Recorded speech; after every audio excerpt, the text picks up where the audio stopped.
tell them suckers to move. I ain't in the mood. Got me with the crew, let me do what I do. I tell them suckers to poof. Got me in the booth, lobby in the truth. Let me do what I do. Yeah, remember when the U come through, enter the music jungle. Or back with the block, I used to rock, I used to fumble. I still rock down, drop the ball when I want to. Welcome, ladies and gentlemen. My name is Manny. My name's Alberto. And you're tuned in to the OnlyFights Podcast. Episode 39. Let's get it. What's up, man? How's your weekend? It's pretty good, man. You know, it's Easter Sunday today, so Right. definitely did the Easter thing with the kids, you know, with the eggs, hiding the eggs and letting my daughter run around the yard and, you know, find a bunch of candy and eggs. Yeah, I kind of forgot about Easter. You know, on Saturday we had a little birthday party for my son, just like, you know, a small little get together with the family. Nice. His birthday's on Tuesday, so we did that on Saturday. So kind of forgot completely about Easter. Well, happy birthday to your son. Yeah, he'll be 4. Early birthday, but word. And then Friday, you know, the fight night started on Friday. Actually, we had Bellator 277 Friday night. Yeah. I was looking forward to it. You know, it was a pretty good card. The top 3 fights are the ones that, you know, I really wanted to watch. So the first one was the Aaron Pico fight. He fought Adley Edwards. Edwards was actually replacing Jeremy Kennedy. That's who Aaron Pico was supposed to fight. Aaron Pico is like a real top prospect. I'm kind of surprised that I found out he just re-signed, like he extended his contract with Bellator. I thought he for sure would like go to UFC. Like I even hear like UFC guys talking about him, so I kind of thought that was like a done deal. Yeah. But you know, after a lot of the things that have been revealed, money wise, pay wise, not surprised that I'm not so surprised about that. So yeah, you know, Aaron Pico put on a great performance against this guy. It was late replacement. What did it say? 8 days.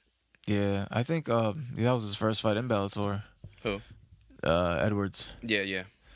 Yeah, he took a beating, man. They could have stopped that fight much sooner. Yeah. Pico was hitting him with, you know, some nasty body shots the whole time, and it was crazy how he would like throw a combination and then like end it with the takedown.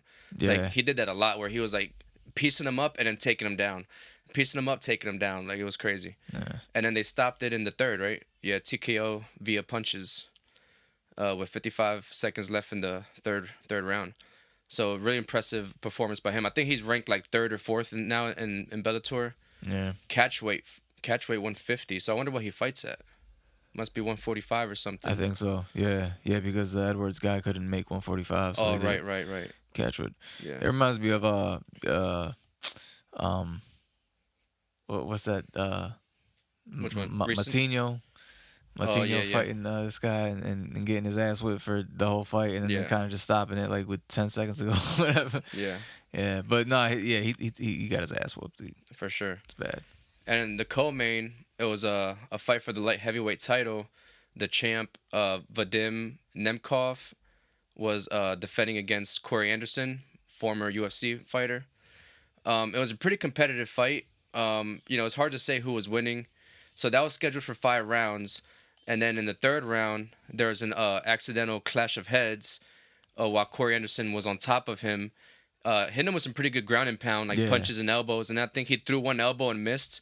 And he just hit him with his head right away. And they both like reacted. They both like grabbed their heads. Yeah. The fight was stopped. And it kind of sucks because I guess the rule is there has to be 3 rounds finish. Yeah. And this happened at 4 minutes and 55 seconds. With 5 seconds left to go, right? So 5 seconds left, and the fight would have went to decision, or it would have went to the judges' scorecards, and the judges would have chose the winner. So it was because, you know, it was before then, 5 seconds too early, it was a no contest. So, you know, kind of anticlimactic on that one. Yeah, and that was supposed to be for that tournament, right? Yep, that was the $1 million Grand Prix thing that they do. So I wonder if Nemkov wins that money. No, actually no. I think they said that he keeps the title, but the Grand Prix is still not decided or whatever. Yeah, they're gonna have to run that back. Yeah, so that's weird. I wonder.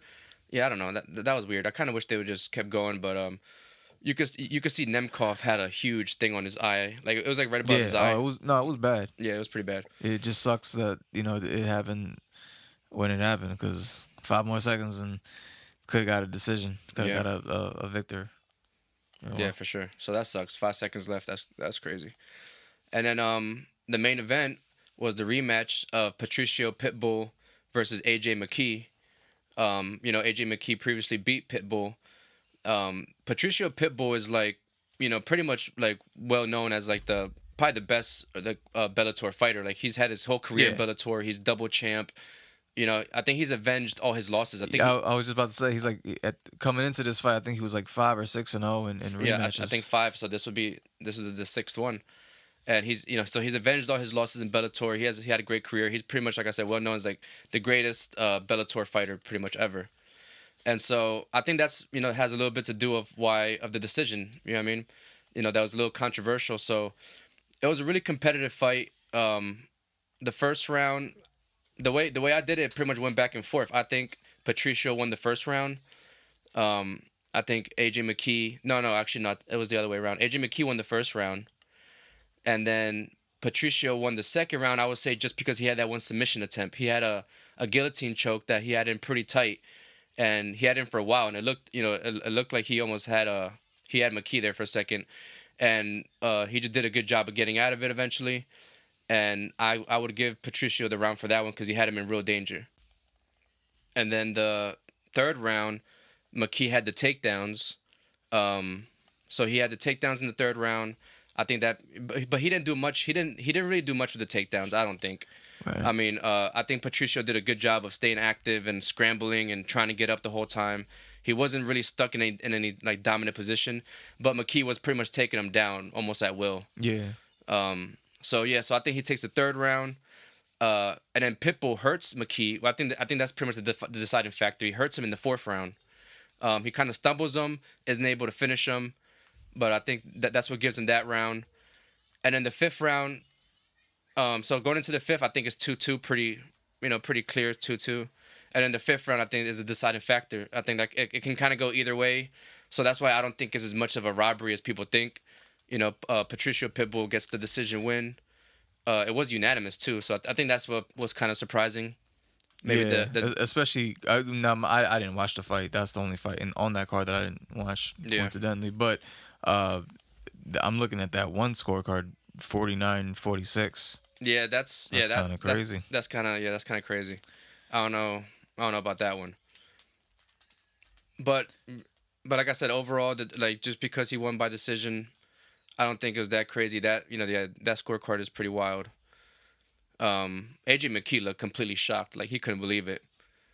But I think, like I said, I think it could have went either way. It was a really competitive fight.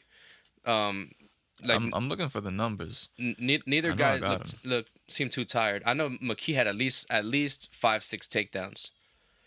And Pitbull. Hang on, I got it. Dropped him the one time. All right, so total strikes 110 out of 184 for Aj Mckee and 70 out of 131 for Patricia Pitbull. Takedowns 4 out of 10 for Mckee, 0 for 0 for Pitbull, and no submission attempts for Mckee, and 0 for 1 for Pitbull. Yeah. So like if you look at these numbers, you would think that it was a robbery. Yeah. But if you watch the fight, which I didn't. Yeah, watching the fight, and I even rewatched it this morning. I think it was really competitive. I don't think it was a robbery. Now, if you wanna like be like obsessed over the scorecards, and I guess you could say it's a robbery. So it just depends how you look at it, I guess. Yeah. But like I said, also you gotta remember what Pitbull is to Bellator. You know what I mean? Like I think that kind of had something to do with it. That's like their GOAT in that promotion, pretty much. Pound for pound guy, yeah. And obviously what that sets up, another fight. You know what I mean? Trilogy, right? For sure. And Mckee said that he wants to do it at lightweight. He wants to go up, and he wants to do the rematch at 155 instead of 145. Nemkov and Anderson gotta get that thing settled too. So y'all could just run it back on the same card. Yeah. So a really good card by Bellator. Honestly, I think it was better than the UFC card. The UFC card was kind of underwhelming this weekend.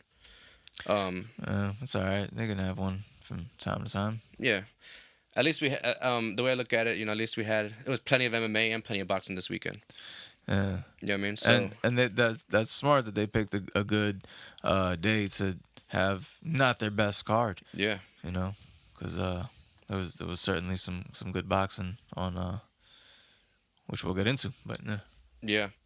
Yeah, so the UFC, I mean, I watched most of it. Like I said, wasn't too many great fights. A lot of them went to decision.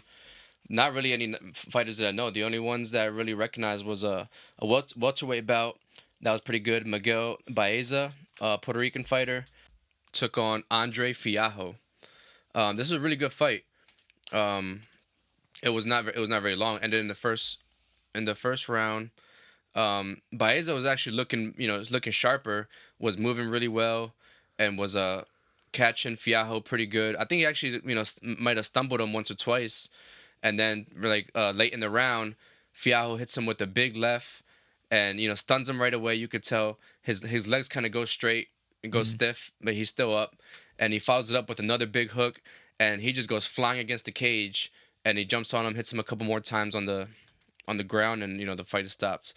But the hook that sent him flying against the cage almost looked like a video game. The way he hit him and the way he flew, like it looked like he literally flew, and like his whole body hit the fence. It was crazy.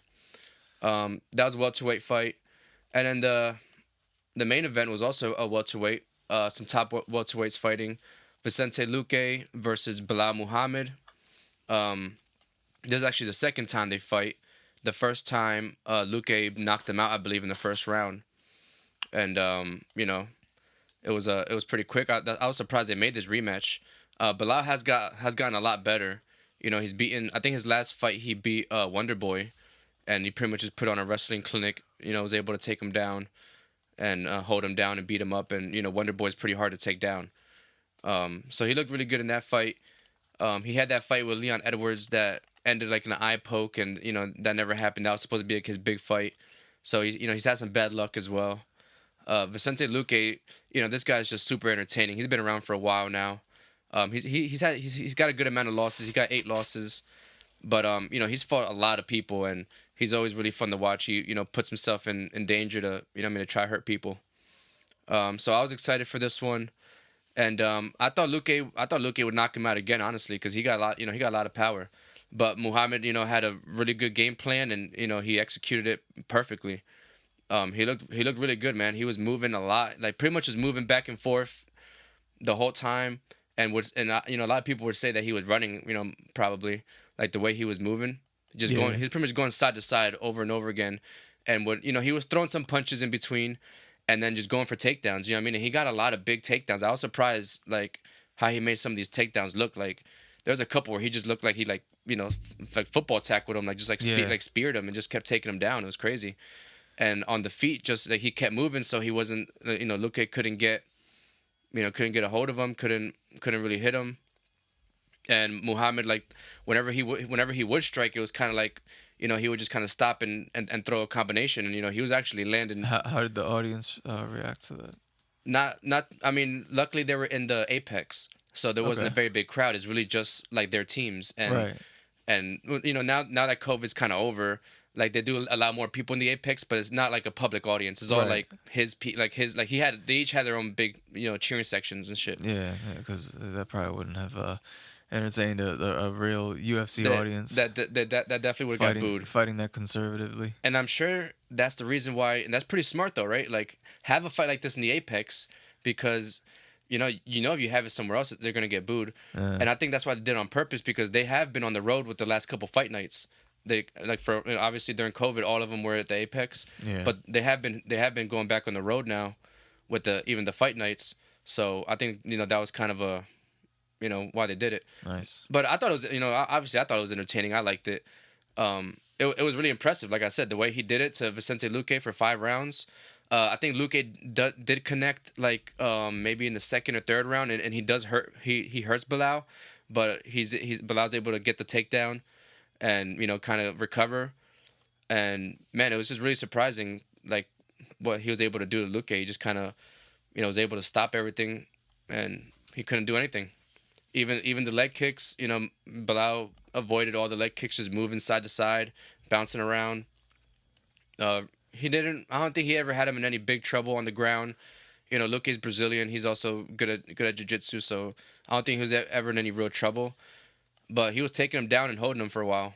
You know what I mean? And for 5 rounds, for someone, I've never seen no one do that to him, so it was pretty impressive. I think they were like 5 and 6 ranked, so that puts Muhammad right up there. I think he called out Colby Covington.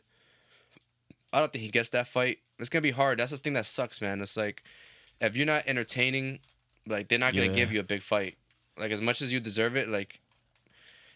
And it's possible to do it. Like you can get there. Like I think that was a problem with Usman for a while. Like Usman was just wrestling for a long time and wasn't the most exciting fighter to watch. And then he started working on his striking, and now he's undeniable. Yeah. So I kind of hate that, but yeah, I mean it sucks. But yeah, I mean because especially in that welterweight division, Usman has beat I think the top couple guys.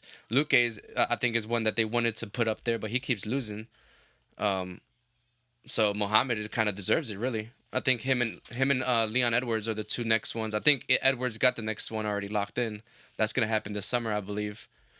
Kamaru Usman versus Leon Edwards. About time, right? Yeah, and then Bilal Muhammad should probably get the next one.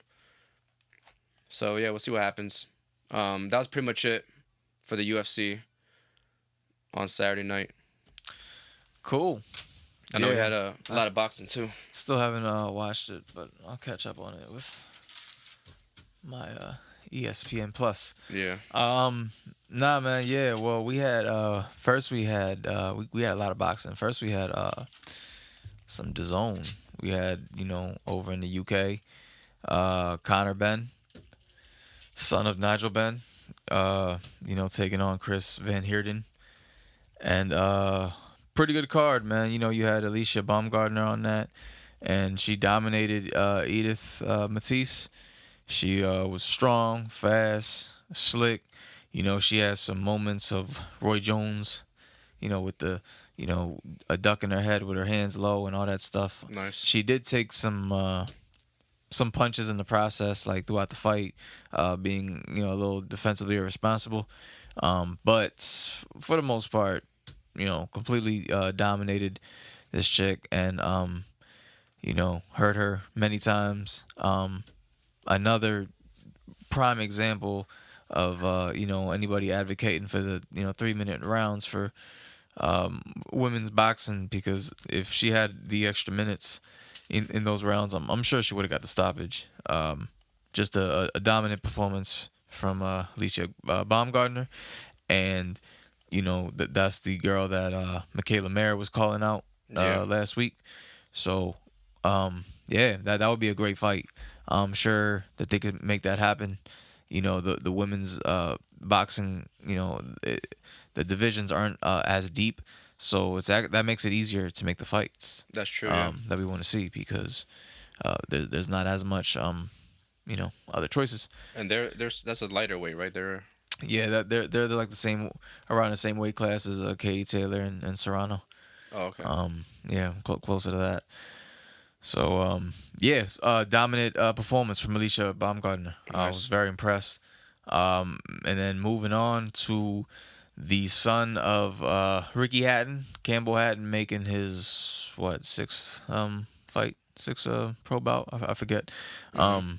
I'm not too impressed by this guy. You know what I'm saying? I think he's just riding the momentum of being the name, the son of on some Julio Cesar Chavez shit. You know what I'm saying?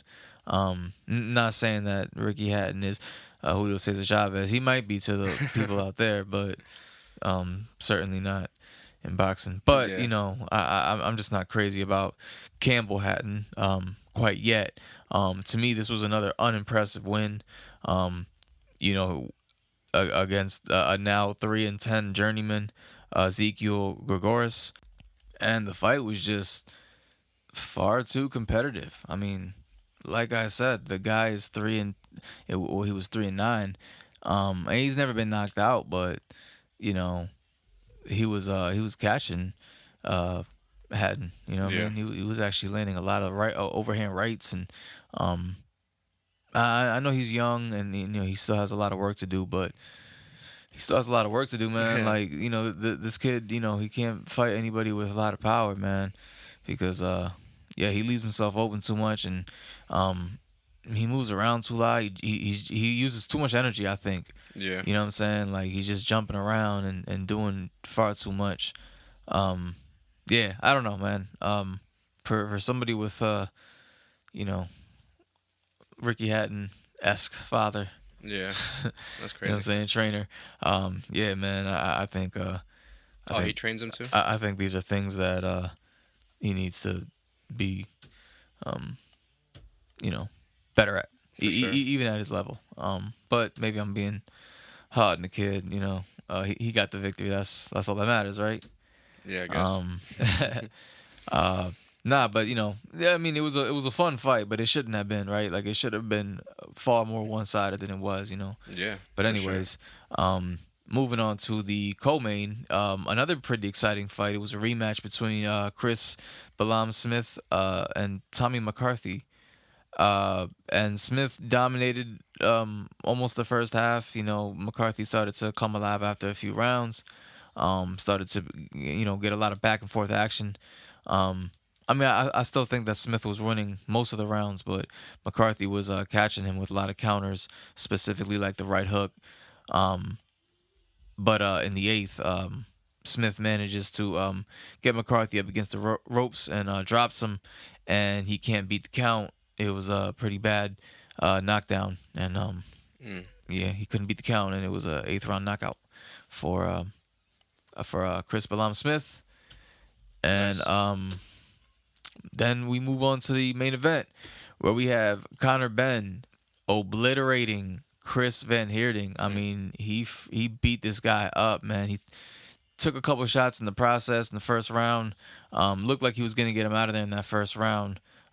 Towards the end, Van Heerdan would pull through and start to land on Benn, but not long into the second, man, he beat the shit out of him, bro, and he just knocked him down, and I think the referee stopped it, but yeah, it was bad, man. So now, Conor Benn has a knockout over Chris Van Heerdan, and he did it better than Errol Spence. Right. He knocked out. We just saw him knock out Chris Algieri, and he did it better than Errol Spence. He knocked out Samuel Vargas in the first round, so he did it better than Errol Spence.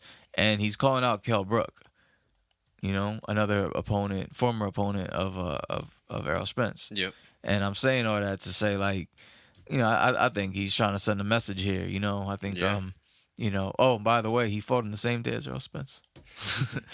I think he's trying to send a message. That's man. the way you send a message. Yeah, man, and he hasn't. I don't think he said Errol Spence's name or anything, but I think like he's definitely not ready for Errol Spence. Let me back up and let me just get that out the way. But I think when the time is right, it's like, Yeah. look what I did.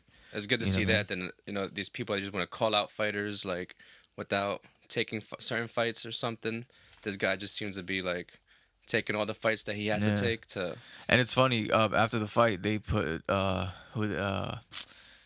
Khan in the ring, and Amir Khan just going there to congratulate him, and they're like, Amir Khan, do you want to fight Conor Benn? I'm like, yo, get the fuck out of here, like, bro, like.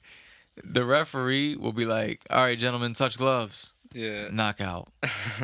Khan is down. He's not going to beat the count. Yeah, that's crazy. He ain't getting up, Jim. He ain't getting up.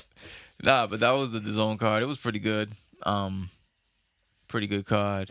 Later on that night, of course, we have the return of Errol the Truth Spence. Yes, sir.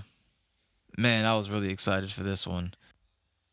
It was, on Showtime pay-per-view, but it was preceded by, I don't know, it was weird. I was actually watching it on YouTube, on their YouTube channel. They had, like, the prelims. Right. Super early, like at 7. Nice. I guess it's not that early, but... It was free. Yeah, it was on YouTube, dude. YouTube and, like, Facebook and pretty much, like, all their social medias. But they had Brandon Lee taking on Zachary Ochoa. It's a pretty good fight. Brandon Lee Doesn't get the stoppage, but pretty dominant victory against the Puerto Rican from Brooklyn, who did manage to have some success in the later rounds. I don't know if he won any of those rounds, but did open up and managed to catch Brandon Lee. So another young fighter who undefeated still, and just needs to tighten up on a few things, but all in all looked good. Followed by a prelim main event in Radzab Utayev taking on Emmanuel Stanionis. And this was a war, man. These guys, they went at it. It was one of those fights where I thought Stanionis was winning most of the rounds, but they were all competitive. Yeah. And by the end of it, I believe it was 10 rounds. I think I had it 7-3 for Stanionis, who does get the unanimous decision. Nice. And then we move on to the actual pay-per-view, the main card. You start with Cody Crowley taking on Josecito Lopez, and Josecito Lopez being like a West Coast Mexican version of Gabe Rosado. He's like a journeyman, man, but he comes to fight and always gives people tough scraps. We've seen him against Keith Thurman where he lost pretty much every round except for that one round where he had Keith Thurman, hurt and all over the ring, wobbling, and it's pretty bad. So he comes into this fight and he's much older. He looked it. Didn't do very well against Cody Crowley, who dominated every round. I thought he won every single round. Damn. But also it was a credit to his skills. He looked good. It was a welterweight fight, by the way, and Lopez just didn't look like his usual self. Right. So unanimous decision victory for Crowley. And moving on to the next fight, we have Jose Valenzuela. I've seen this kid fight before, lightweight. He takes on Francisco Vargas. The fight was starting off, a lot of feinting, a lot of maneuvering. It was looking like a slow fill-out round. Right. And I think I went to check my phone for like a text message or something, and I missed it, bro. Boom. Left hand, catches Vargas. Down he goes. Referee doesn't even think about counting. He just waves him off. Damn. And I missed that whole shit. I had to wait for the replay. I was like, damn. But it was a left hand, and he had his guard open. It was like the most sloppy hook, man. But I don't know. I think it was just far too overzealous. Again, he had his other hand down, and just didn't look good at all. But he manages to knock him out. So kudos to him. But that's not gonna work against those other guys in the lightweight division. They're pretty good. Definitely. Yeah. And speaking of other guys in the lightweight division that are pretty good, in the co-main we have Issac Cruz, who his last fight was against Gervonta Davis. We've seen very competitive fight. Yep. He put up against Gervonta Davis, a fight that we thought would not go the distance, and it did. Taking on Yordenis Gamboa, another seasoned veteran who's been in the game for a long time. Yeah. He fought everybody. He fought the likes of another Gervonta Davis opponent. Yeah. Devin Haney, Terrence Crawford. You know what I'm saying? So this guy's been in there for a while, and another fighter who also showed his age, man. He just did not look good, man. From the opening bell, Issac Cruz just came out and was just landing bombs. Yeah. I thought this fight was gonna be over like literally at any second, man. It was just like whenever Cruz, wanted to, man, he'd open up, land some bombs, and Gamboa would, come back with some shots of his own, man. But he's clearly not who he used to be, and that was that. Issac Cruz gets a stoppage in the 5th round. Yeah, I saw the highlights of that one. That one looked pretty bad. Yeah, that's a fight where if you go watch the highlights, that's pretty much what the fight was. Yeah. You know what I'm saying? Just a whole bunch of moments of one guy dominating the other, and until finally they stopped it. But that takes us to the main event. Errol Spence, the return of Errol Spence Jr. taking on Yordenis Ugas for welterweight unification. There was a lot of hype around this fight, and I think this fight absolutely delivered. Yeah, definitely. Especially considering a lot of people thought that this fight wasn't going to be good.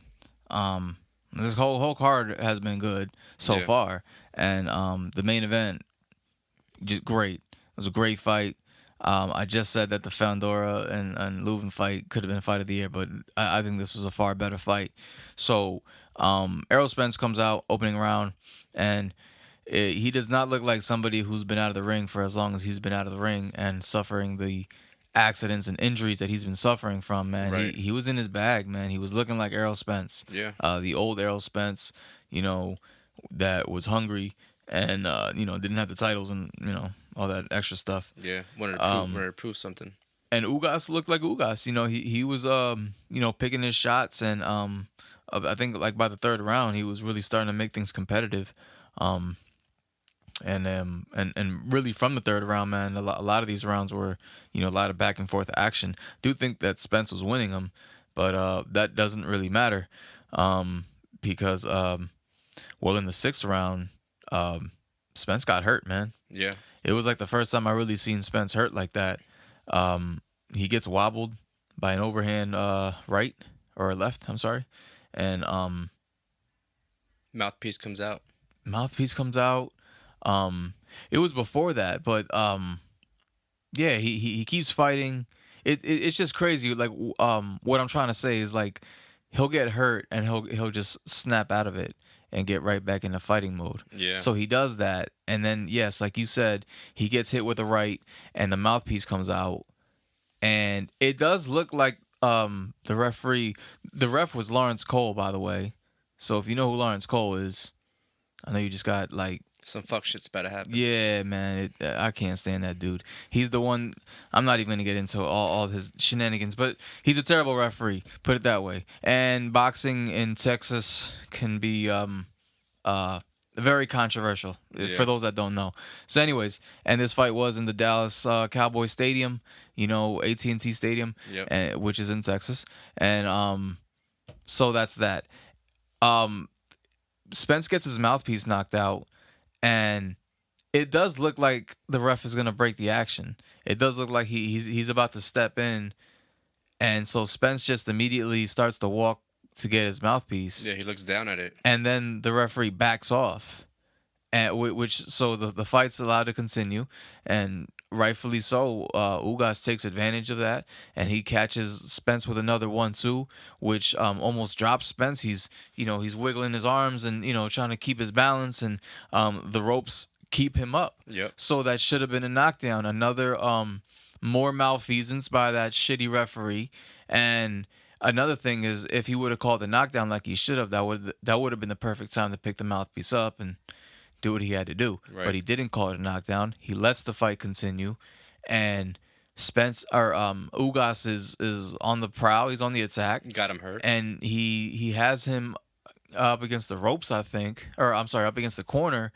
And then the referee stops the action almost like he's about to stop the fight. Yeah. He stops the action to get Spence's mouthpiece. It's crazy. And I'm just like, come on, man. You can't do that shit. That was so bad. Yeah. And so Spence gets the mouthpiece. He survives the round. And in the seventh, he hurts Ugas. And Ugas is wobbly. And Ugas is getting hurt. And whole time he's taking left hooks and uppercuts. The uppercuts, man, and the body work by Spence was crazy in this fight. He looked like the young Spence. He looked like the Errol Spence that fought Kell Brook. Yeah. Except more skilled. That Errol Spence wasn't as as experienced obviously as he is now. But so he hurt Ugas in the seventh, and I think Ugas would hurt him a little bit. Yep. Either in the seventh or the eighth, and just a lot of back and forth action until around later in the eighth and the ninth round, Spence would really start to dominate. Also in the sixth round. Oh, I forgot to mention, in the 6th round, they had the doctor look at Ugas's eye, I believe. And that was more, I guess, controversy, you could say. It wouldn't be, championship boxing without some controversy, of course. Yeah. Right?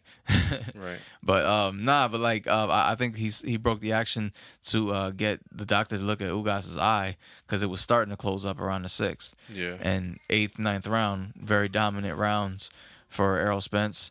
And in the 10th,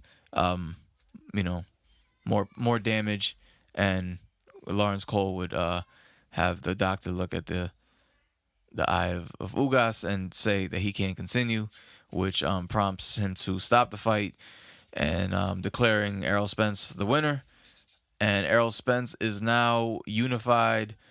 What does he have? Everything but the WBO. I think that's what Spence has. Yeah. So WBC, WBA, IBF welterweight champion, Errol Spence.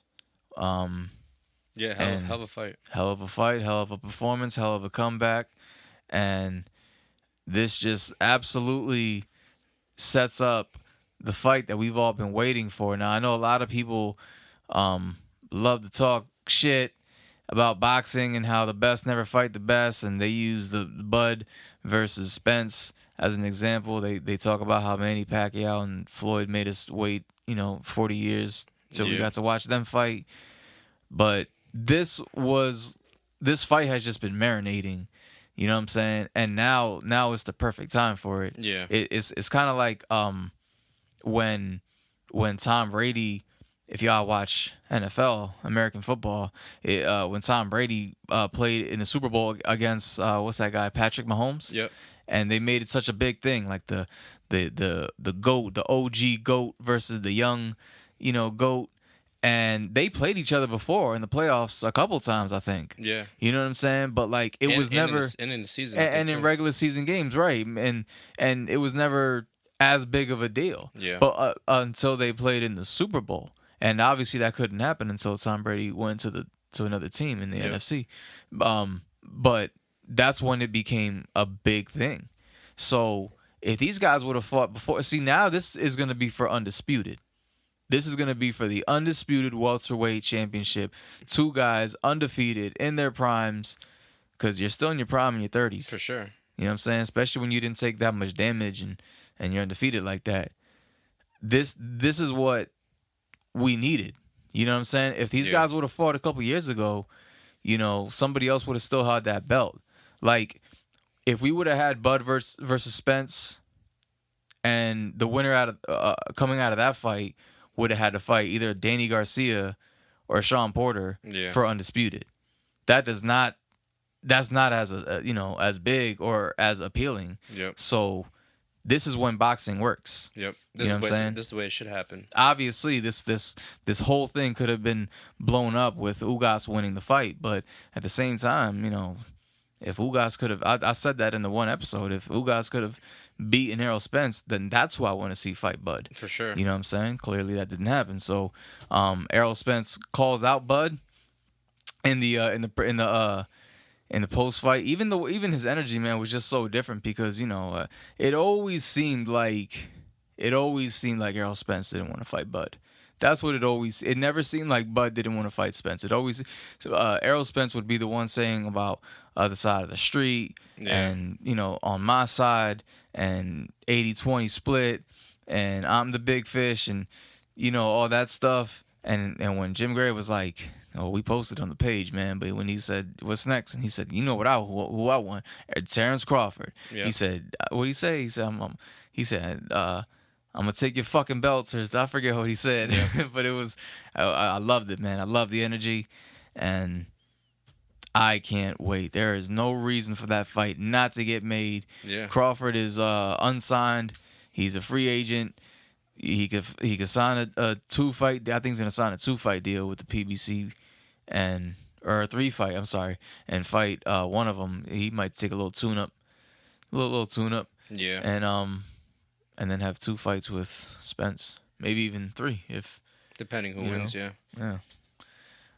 I can't wait for that, man.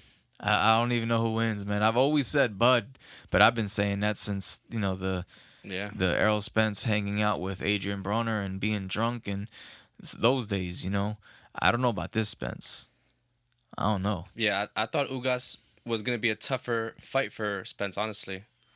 Like Yeah. Spence looked really good against him. Yeah. I think now I'm also more happy that we didn't see that Spence against Pacquiao. Dude, I was gonna say the same thing. He would have. Oh man, he Yeah. would have crushed that dude. That could have been bad. That would have been very bad. Yeah, I'm glad things worked out the way they did. What was going on the? I saw there was like a little scuffle or a little something going on in the audience. It was who was it that was there? Oh, with Charlo. Yeah, so it was one of the Charlo and brothers. Benavidez. Yeah. Yeah, I don't know. I didn't see much. Like I saw a video. It was like 30 seconds, and I literally did not see much of anything. But Yeah. I guess there was some altercation between the two. I don't know if they actually got to any like if they got close enough to do anything to each other. But Yeah, it looked like they were kind of far away. I seen Benavidez getting like pulled back by security and things like that. But I don't know if anything actually happened though. That's interesting. Is that a fight that can happen? I mean, they talk about it, but Benavidez is 168, and he suffers making 168. I don't know how much longer he got there. Yeah. And Charlo's still at 160, so I don't know. And Jamel was I watched that press conference with him, and he was talking about not wanting to. He basically talked about how he didn't want to fight Fundora. Yeah. Cause he was like, yeah, he's too big. And he's like, that's a cheat code. that's what he said, right? Remember when he lost to Tony Harrison and he was crying in the post conference and he said I don't even play video games because I don't like losing. That's my dude, man. I got same thing, man. Same thing. Yeah, man. But all in all, man, that was a good night. Good weekend of combat sports. Yep, like always. Yeah. We got some Tyson Fury fights Dillian White next week. That's crazy. That fight keeps sneaking up. Yeah, you don't know about it because Dillian White doesn't want to do any freaking promo. Yeah, that's wild. Yeah, he's just I don't know. I mean, he's in his bag. I can't get mad at that, but at the same time, I can be bothered by it. So, so that's next week, and then what else does Fury do? You think after that? He keeps saying he's gonna retire, but yeah, I mean, come on, man, you got to fight the winner of AJ Usyk. Oh yeah, you got to fight that. Because we need an true. Undisputed heavyweight champion. I forgot about that. You gonna retire without being undisputed? Yeah, like, that's crazy. And the week after that, that's a ESPN Plus pay-per-view, by the way. That's a fight over in the UK for our American audience. That'll be an early fight, like 3 o'clock, 4 o'clock. Yeah, April 30th, which would be the next week. Shakur Stevenson and Oscar Valdez. That's on ESPN Plus. Katie Taylor versus Amanda Serrano. That's on DAZN. Of course, we have the much anticipated return of Canelo taking on Dimitri Bivol. That's May 7th, Cinco de Mayo weekend. That's gonna be on DAZN pay-per-view. That's coming up quick too. Yeah, I can't wait for that one. And then a week after that, another fight I can't wait for. Jamel Charlo taking on Brian Castano, the rematch for undisputed at 154, junior middleweight. And then the week after that, you have Gervonta Tank Davis taking on Rolando Romero. I'm not interested in that fight. Yeah. I mean, I'm gonna check it out, but whatever. I just think that's a tailor-made fight for Davis and the Mayweather promotions. They're both Mayweather promotions, so it's just like. And I think that's his last fight with Mayweather, right? Yep, and then he should take some good fights now, man. Yeah. June 4th, George Kambosos, Devin Haney for the real undisputed lightweight title. I can't wait for that one. In Australia, right? I think that one's gonna be a good one. In Australia, yeah, but they're gonna tailor it to the American audience. So they're gonna fight like on a Sunday afternoon. Damn. We're so spoiled. I know, right? That's crazy, man. They're like, all right, we're gonna take this fight back in our backyard, but yeah, I gotta like, okay, you guys have to do it, at a very inconvenient time. Like, that's some shit. Yeah, it's weird. And then they're saying that July 23rd, is the Alexander Usyk and AJ rematch. Nice. Yeah, with some other fights in between that I didn't mention, but And there was another okay. heavyweight fight announced, right? Andy Ruiz. Oh yeah, I don't know. That's a weird one. Yeah, that was really weird. We've seen two different things. Oh, real quick, May 21st, David Benavidez takes on David Lemieux. So we'll see David Benavidez in action. Also, Demetrius Andrade taking on Zach Parker. For an interim super middleweight title. Oh, so this is going to be the first fight for Andrade at 168. That's going to be May 21st. These are some of the fights that are not highlighted. Yeah. June, I don't know why this isn't highlighted. This is going to be a good fight on June 18th. Artur Beterbiev taking on Joe Smith Jr. That is going to be for light heavyweight unification. And the winner of that fight is most likely going to take on the winner of Canelo and Bivol. Yeah. So yeah, back to Andy Ruiz, right? So like, there's rumors about Andy Ruiz fighting. What's that guy's name? Tyrone Spong. Spong, right? That was announced first. That was announced first by Triller. By Triller. But Triller is very inconsistent, with the whole Teofimo Lopez thing, and then Luis Ortiz comes out and starts to talk shit and basically calls out Ruiz because they were supposed to fight. And now that fight is supposed to be on because, so apparently, allegedly, from what I'm reading, that Ruiz signed to fight Ortiz first, but the fight didn't materialize. And I'm going to assume he was offered more money to fight this other guy, not to mention a much easier fight. Yeah, not a true boxer. On Triller. So he took that. But then the fight with Ortiz materialized, so now he has to turn down the Triller fight. I think and I hope that's how it's going to go, because I do not want to see him fight on Triller against that guy. I would absolutely love to see him fight Luis Ortiz, though. Yeah, for sure. I think he beats him. Ortiz is getting old. He's like 90. He's like 90. Got a hell of a chin on him, though. Ortiz? Yeah. He used to, man, but like you see he was going down from all those shots from in his last fight against, who was he fighting? Charles Martin? Oh shit. I mean, he knocked him out, but yeah, he went down like 3 times or some shit. Yeah. I forget. And he was going down from like jabs and shit. It was not good. He just looked old. And Ortiz, then again he went down in his last fight against I don't know. But we'll see what's up, man. We'll see what's up. If Andy Ruiz is not going to fight somebody like a Luis Ortiz or somebody like that, I'm not interested. Yeah, I was kind of shocked when I saw that because not like he's like, I mean, like he still can have a good career. His career's still going. Like I was kind of surprised when I saw that because that was clearly going to be one of these like circus fights. Yeah, it's a fast track to just get some money or something. I don't know. But yeah, because that guy Spong, we had the last time I saw him, like when I saw that announcement, his name sounded so familiar. And then it was because he had fought on the last Eagle FC card that we talked about. I think he fought. I think he challenged for the heavyweight title and lost. He got knocked out. And yeah, so he's like right now he's doing MMA. I think his background is like kickboxing. I think he's one of the Glory kickboxing guys.